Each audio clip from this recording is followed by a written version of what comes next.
एक बड़ा ही धनवान आदमी एक गांव में रहता था। जैसे कि ज्यादातर पैसे वालों को होता है, इस धनवान सेठ को भी अपने पैसों का घमंड था। वह जिस गांव में रहता था वहां पर ज्यादातर लोग किसान थे। इन सभी किसानों के पास जितनी जमीन थी उससे कई गुना ज्यादा जमीन इस सेठ के पास थी। कई गरीब किसान तो इसके लिए इसके खेतों में काम करते थे। इसी गांव में मोहन नाम का एक बड़ा ही मेहनती और सच्चा किसान रहा करता था। मोहन का परिवार थोड़ा बड़ा था। उसके परिवार में उसके बूढ़े माँ बाप, पत्नी और 3 बच्चे थे जो अभी काफी छोटे थे।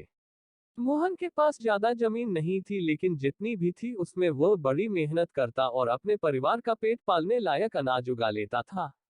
बाकी के किसान भी यह देखकर हैरान रह जाते कि कोई कैसे इतनी सी जमीन में इतना ज्यादा फसल उगा सकता है। एक वर्ष उस गांव में काफी ज्यादा बारिश हुई, जिसके चलते कई किसानों की फसलें बर्बाद हो गई, जिनमें से एक मोहन भी था।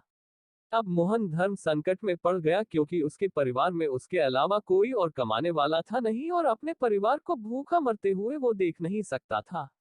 वह जानता था कि इस गांव में अगर कोई उसकी मदद कर सकता है तो वह वही घमंडी सेठ है, जिसने गांव के कई अन्य गरीब किसानों को या तो कर्जा दिया है या तो अपने यहाँ काम पर रखा हुआ है।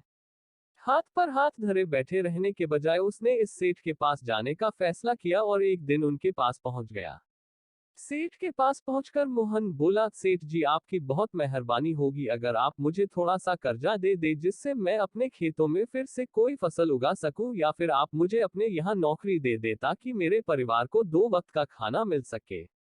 घमंडी सेठ को उसकी इन बातों से कोई मतलब था नहीं, लेकिन गांव के सारे लोगों की तरह वह भी यह जानता था कि मोहन कितना मेहनती है और वह जिस भी खेत में काम करेगा वहां वह 2 गुनी फसल उगा सकता है। सेठ ने सोचा, अगर मैं इसे पैसे उधार देता हूं तो शायद यह इस स्थिति में नहीं है कि मुझे वापस लौटा सके, लेकिन अगर मैं इसे अपने खेतों में काम करवाता हूं तो मुझे जरूर दुगना फायदा होगा। सेठ मोहन से बोला, देख भाई, पैसा तो मैं तुझे दूंगा नहीं और मेरे पास अभी खेतों में काम करने के लिए कई किसान पहले से मौजूद है, लेकिन तुझ पर तरस खाकर मैं तुझे अपने खेतों में नौकरी देता हूँ, पर मैं तुझे इसके लिए ज्यादा पैसे नहीं दूंगा। बाकी किसानों को मैं 300 देता हूँ, मैं तुझे 200 ही दे पाऊंगा। मरता क्या न करता। मोहन ने सेठ की शर्त मान ली और उसी दिन से सेठ के खेतों में काम करना शुरू कर दिया। 2 महीनों तक नियमित वो सेठ के खेतों में जाकर कड़ी मेहनत करता और देखते ही देखते 4 महीने का काम उसने अपनी मेहनत से 2 महीनों में ही खत्म कर दिया। सेठ उसके काम से काफी खुश था, लेकिन वह कभी उसको यह जताता नहीं था।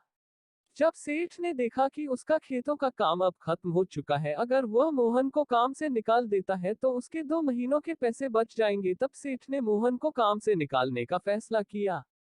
एक बार सेठ को यह विचार भी आया कि इतना मेहनती आदमी शायद उसे दोबारा ना मिले, लेकिन फिर उसने सोचा कि जब अगले साल काम आएगा तब उसे फिर से नौकरी पर रख लेगा। आखिर इस गांव में उसके अलावा है ही कौन जिसके आगे ये लोग अपने हाथ फैलाएंगे। एक दिन सेठ ने मोहन को अपने पास बुलाकर उसको उस दिन का पैसा दिया और साथ में यह भी कहा कि कल से तुमको काम पर आने की जरूरत नहीं है। अब मेरे पास तुम्हारे लिए कोई काम नहीं बचा है। जब मेरे पास काम आएगा तो मैं तुम्हें बुला लूंगा। यह सुनकर मोहन का दिल बैठ गया। पिछले 2 महीनों से कम ही सही उसके बच्चों और परिवार के पेट में अन्न का दाना जा तो रहा था, अब वह क्या करेगा। यही सोचकर उसकी आंखों से आंसू निकल आए। मोहन ने सेठ के पैर पकड़ लिए और गिड़गिड़ाने लगा, सेठ जी, मुझे इस काम की बहुत जरूरत है, मुझे मत निकालिए। अपने मतलब से मतलब रखने वाला सेठ टस से मज ना हुआ। उसने खरी खोटी सुनाकर मोहन को वहां से चलता कर दिया और मन ही मन 2 महीनों की तनख्वाह बचने से खुश होने लगा। अगले दिन जब सेठ सवेरे उठा और अपने आंगन में आया तो उसने देखा कि मोहन उसके आंगन में बैठा है। सेठ ने उसको पास बुलाकर पूछा कि क्या हुआ, तुम क्यों यहाँ पर बैठे हो। मोहन बोला, सेठ जी, मुझे वापस काम पर रख लीजिए। आप जानते ही हैं मेरी आर्थिक परिस्थिति कैसी है, थोड़ी दया कीजिए। लेकिन सेठ ने उसकी एक न सुनी और फिर एक बार उसे बुरा भला कहकर वहां से जाने के लिए कहा।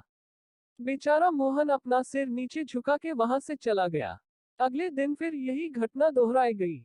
मोहन फिर सेठ के आंगन में बैठा था। सेठ ने फिर उसको वहां से जाने के लिए कहा। यही घटना अगले कई दिनों तक चलती रही। अब तो मोहन सेठ के हकालने पर भी वहां से नहीं जाता था और वहीं पर बैठा रहता था।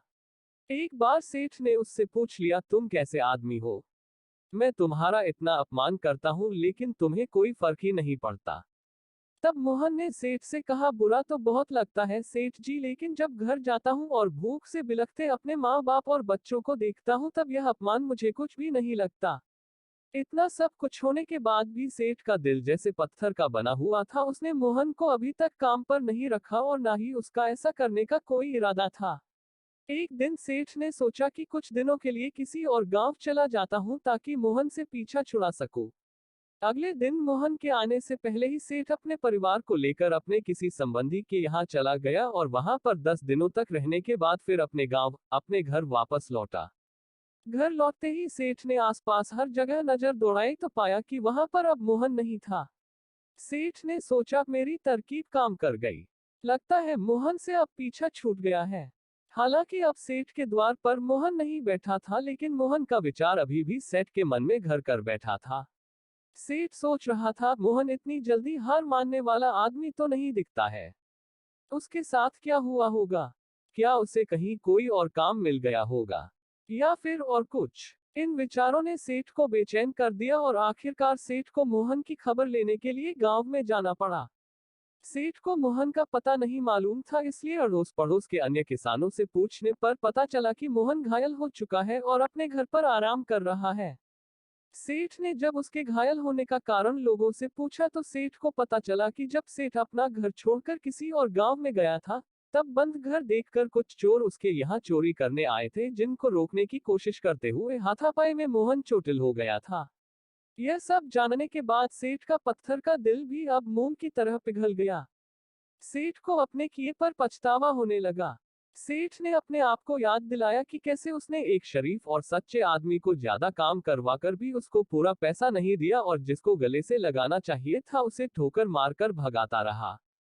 सेठ मोहन का घर का पता पूछकर उसके घर पहुंचा तो देखा कि मोहन की घर की हालत बहुत खराब है। उसका परिवार भूख से बेहाल है और वो खुद अपने हाथ पैर पर चोट के साथ एक खाट में पड़ा हुआ है। यह दृश्य देखकर सेठ की आंखों से आंसू बह निकले। सेठ ने मोहन के पास जाकर उससे सच्चे दिल से माफी मांगी। उसको उसकी मेहनत के पैसे दिए, उसका इलाज करवाया और उसको हमेशा के लिए अपने यहाँ काम पर रख लिया। दोस्तों, इस खूबसूरत कहानी से हमें कई पाठ सीखने के लिए मिलते हैं। कहानी से सीखने लायक पाठ। पहला पाठ, अगर भगवान ने हमें दूसरों से बेहतर जिंदगी दी है तो हमें उसका फायदा नहीं उठाना चाहिए और हो सके तो जरूरतमंदों की जिंदगी में भी सुधार करने की कोशिश करनी चाहिए। दूसरा पाठ, कठिन से कठिन समय में ईमानदारी और सच्चाई का साथ कभी नहीं छोड़ना चाहिए। हाँ, यह मार्ग बड़ा कठिन है लेकिन इसकी मंजिल तक आदमी जरूर पहुंचता है और उसका फल भी अच्छा ही मिलता है।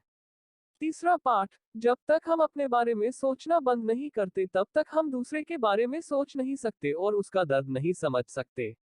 किसी ने खूब कहा है, खुद के लिए जिया तो क्या जिया, दूसरों के लिए जीना ही